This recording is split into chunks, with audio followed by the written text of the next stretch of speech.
Louvado seja nosso Senhor Jesus Cristo.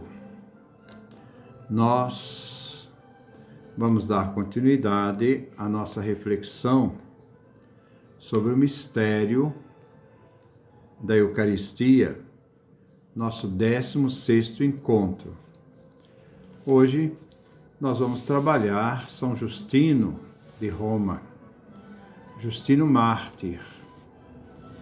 Ele era um filósofo leigo que viveu em Roma, exercia sua atividade como professor de filosofia e era cristão.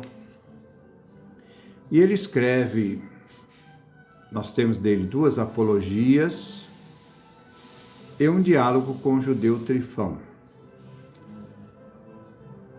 Na primeira apologia, no capítulo 65, 66 e 67, ele nos faz uma referência à Eucaristia, não só como se celebrava a Eucaristia pelos anos 150, depois de Cristo, mostrando à comunidade de Roma a estrutura da celebração da Eucaristia, que é a mesma estrutura nossa, a mesma coisa. Mostrando que essa liturgia tem praticamente quase 1900 anos de existência na sua estrutura.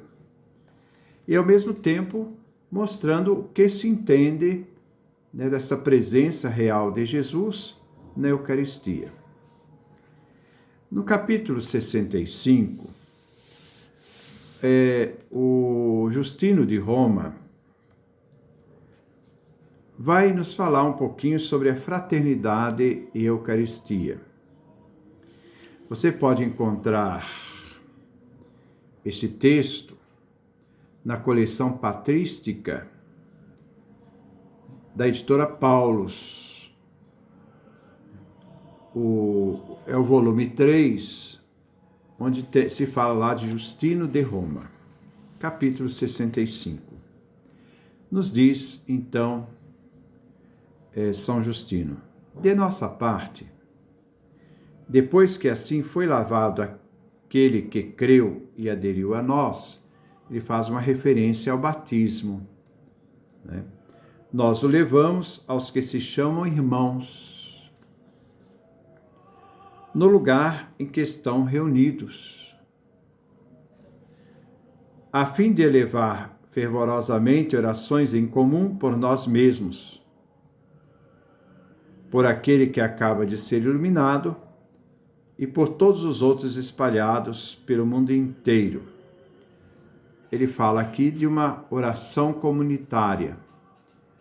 São as nossas preces comunitárias que se faziam naquele tempo, que eram feitas justamente quando as pessoas chegavam do batismo, no dia da Páscoa, e ao se unir àqueles que já haviam sido batizados no celebrar a Eucaristia, se fazia então uma oração comunitária.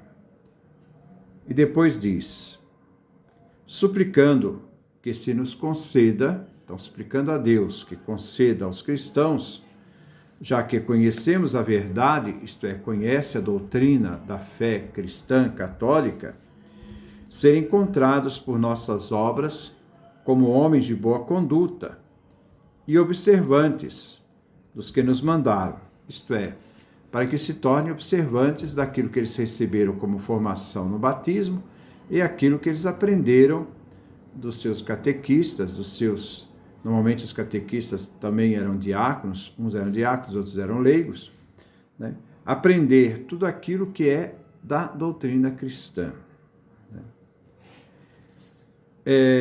Aqueles como homens de boa conduta e observantes dos que nos mandaram, e assim consigamos a salvação eterna. A salvação eterna ela é conseguida na perseverança daquilo que foi anunciado, daquilo que é o fundamento da nossa fé.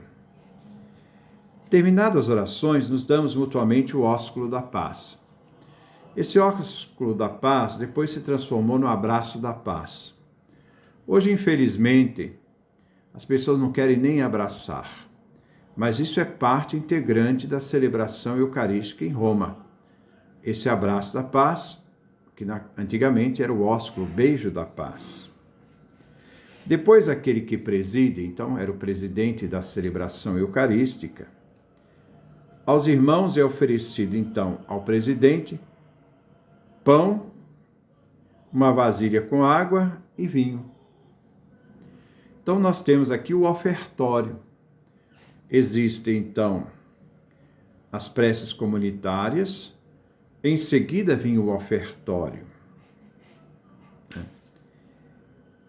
Pegando-os, o presidente louva e glorifica o Pai do Universo, através do nome de seu Filho e do Espírito Santo, isto é, em nome da Trindade Santa, e pronuncia uma longa ação de graças.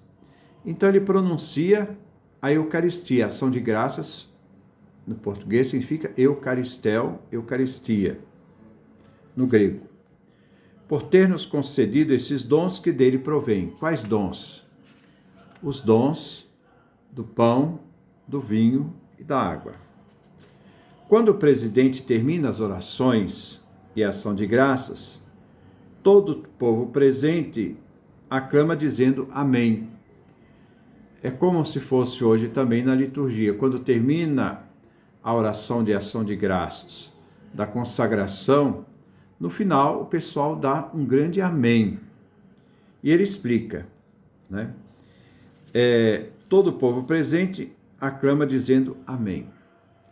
Amém em hebraico, está explicando para a gente que não era da língua hebraica, da língua grega. Significa assim seja. Depois que o presidente deu a ação de graças e todo o povo aclamou, os que em nós se chamam ministros ou diáconos, então agora a função diaconal, dão a cada um dos presentes parte do pão, do vinho, da água, sobre os quais se pronunciou a ação de graças e os levam aos ausentes. Então, diante daquele tempo, havia essa realidade, né? Os diáconos eram responsáveis da distribuição da Eucaristia e distribuíam em partes o pão, o vinho e a água. Mas este pão já não era mais pão, este vinho já não era mais vinho, porque sobre essas espécies do pão e do vinho e da água já havia pronunciado a ação de graças. Então já era Eucaristia. E levam aos ausentes. Era do altar que saía a comunhão àqueles que eram enfermos e não estiveram presentes na celebração da Eucaristia, mas eram batizados. Hoje, a água ela é colocada dentro do cálice, porque se coloca o vinho e depois uma gotinha d'água, mostrando esses três elementos fundamentais para a realização da Eucaristia. Então, Justino, já no capítulo 66, ele quer nos explicitar, né, como é a compreensão desta Eucaristia e dessa presença real de Jesus. Jesus que se faz presente na espécie do pão e do vinho.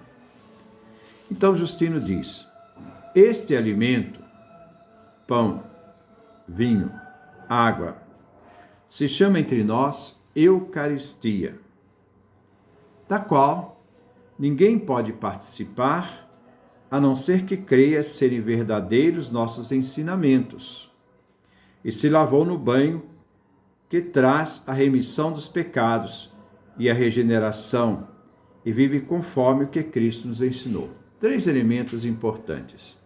Quem pode participar da Eucaristia? Primeiro, diz Justino, se deve crer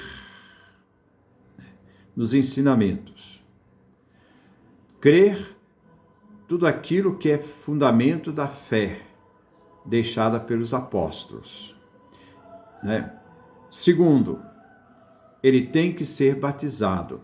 Então, se lavou no banho que traz a remissão dos pecados. A Eucaristia é para pessoas batizadas, né? E também, mais adiante, ele vai dizer, né, e vive conforme o que Cristo nos ensinou. Há uma coerência entre aquilo que se crê e aquilo que se vive. Aquele que comunga tem que ter essa coerência de vida. Continua. De fato, não tomamos estas coisas como pão comum ou bebida ordinária. Aqui já começa São Justino, no ano 150, dizendo que a Eucaristia que nós comemos não é simplesmente um pão, não é simplesmente um vinho, não é pão comum nem bebida ordinária, mas da maneira como Jesus Cristo, nosso Salvador, feito carne, por força do Verbo de Deus. Então ele vai lembrar a encarnação do Verbo. O Verbo de Deus assumiu uma carne humana, assumiu uma humanidade perfeita e completa em Maria. Né? Então, ele diz, como Jesus Cristo, nosso Salvador, feito carne por força do Verbo de Deus, teve carne e sangue por nossa salvação. Então, Jesus, na sua humanidade, o Verbo assume a humanidade, o Verbo se fez carne e habitou entre nós, ele assume carne, ele assume sangue, ele assume uma realidade humana, né, como a nossa. Daí se vê que a carne de Jesus, gerada em Maria, traz essa humanidade perfeita do Filho de Deus, que ele é humano, mas é também divino, é o Verbo, né? Então, o Verbo de Deus teve carne e sangue, quando assumiu uma humanidade perfeita. O sangue de Jesus foi gerado em Maria. Maria que deu sangue a Jesus. O Verbo, a divindade, não tem carne nem sangue. Por nossa salvação. Então, a importância dessa humanidade tendo em fundamento, como fundamento, a nossa salvação. Assim, nos ensinou quem? Cristo. O fundamento da Eucaristia é Cristo. Ele nos ensinou que por virtude da oração do Verbo, porque naquele momento, quando se faz a invocação do Verbo, né, que procede de Deus, do Pai, né, o alimento sobre o qual foi dita a ação de graças, então naquele momento, quando se consagra e se invoca a presença do Verbo que se fez carne, ele também vai agir naquela espécie do pão e do vinho, né? Alimento com o qual, por transformação, então ali já não é mais pão, ali já não é mais vinho, ali foi transformado, se nutre em nosso corpo e nossa carne, a nossa humanidade é nutrida por essa Eucaristia, é a carne e o sangue daquele mesmo Jesus encarnado. Então, não é um símbolo. São Justino diz, Eucaristia é a carne e o sangue daquele mesmo, não outro, mas o mesmo Jesus que se fez carne, encarnado. Então, a Eucaristia é presença de Jesus. A consagração faz com que essa presença se torne real. E no momento da consagração, o pão, né, já não se torna pão, ele é consagrado, ele se torna corpo de Cristo. O sangue já não é mais vinho, ele se torna sangue de Cristo. E novamente eu repito, alimento com o qual, por transformação, se nutre nosso corpo e nossa carne, é a carne e o sangue daquele mesmo Jesus encarnado. Então, quando você olha a Eucaristia, você está vendo Jesus, Jesus encarnado, que assume uma humanidade. Aquele pão é a verdadeira presença real de Jesus. Então, continua. Foi isso que os apóstolos, nas memórias, naquele tempo para São Justino, a memória dos apóstolos é o que vai ser para nós o Novo Testamento, os Evangelhos, né? E também a carta de Paulo que fala sobre a Eucaristia. Foi isso que os apóstolos, nas memórias por eles escritas, então faz parte da reflexão do Novo Testamento, que se chamam Evangelhos, nos transmitiram que assim foi mandado a eles. Então foi uma ordem de Jesus: façam isso em minha memória. Quando Jesus, tomando o pão e dando graças, disse: fazei isto em memória de mim. É uma ordem. Este é meu corpo. Então foi uma ordem de Jesus. Igualmente, tomando o cálice e dando graças, disse: este é o meu sangue.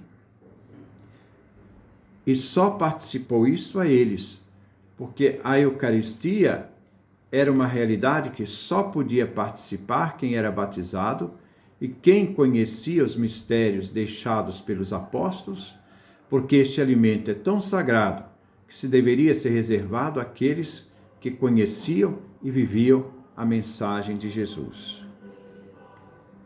É certo que isso também, por arremedo, foi ensinado pelos demônios perversos para ser feitos no mistério de Mitra. Está fazendo uma referência aqui, né, que existiam outras formas que se celebrava a Eucaristia, mas não era a Eucaristia da Igreja, porque a Eucaristia da Igreja estava fundamentado sobre as memórias dos apóstolos, os evangelhos, e esse evangelho que dava a garantia do mandamento que Jesus disse: fazer isto em minha memória. Logo depois, no capítulo 67, ele vai falar da liturgia dominical. Vamos entender essa liturgia dominical. Ele vai dizer o seguinte: por tudo que comemos, depois dessa primeira iniciação, está voltando ao batismo. Recordamos constantemente entre nós essas coisas, e aqueles de nós que possuem alguma coisa socorrem todos os necessitados e sempre nos ajudamos mutuamente. Nessa liturgia dominical existe uma coleta, cuja função é assistir os necessitados. Não é para o presidente, não é para o presidente usar, é para os necessitados. Por tudo que comemos, bendizemos sempre ao Criador. Antes de qualquer alimento, rezar, está em oração. É sempre ao Criador de todas as coisas, por meio do seu Filho Jesus Cristo e do Espírito Santo. Novamente a referência à Trindade. A Eucaristia é uma obra da Trindade. Agora vem, no dia que se chama do Sol. O dia do Sol, Sunday em inglês, dia do Sol, era como se chamava o domingo naquela época. O domingo era chamado dia do Sol. Os cristãos celebram o dia do Sol. No domingo, celebra-se uma reunião de todos os que moram nas cidades ou nos campos. Então, toda a comunidade é chamada a participar da Eucaristia. E aí se leem, enquanto o tempo permite, as memórias dos apóstolos, isto é, a liturgia da palavra. A liturgia da palavra se lia, então, os evangelhos, as memórias dos apóstolos, ou os escritos dos profetas, isto é, os livros do Antigo Testamento. Então, a liturgia da palavra era composta de livros do Antigo Testamento e do Novo Testamento. Eram leituras de textos que se escolhiam para aquela liturgia.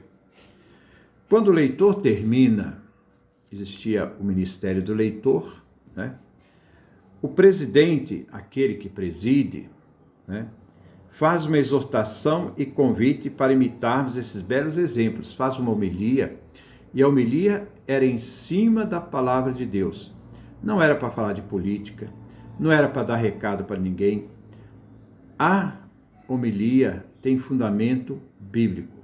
É falar da Escritura, sustentar a fé por meio da Escritura.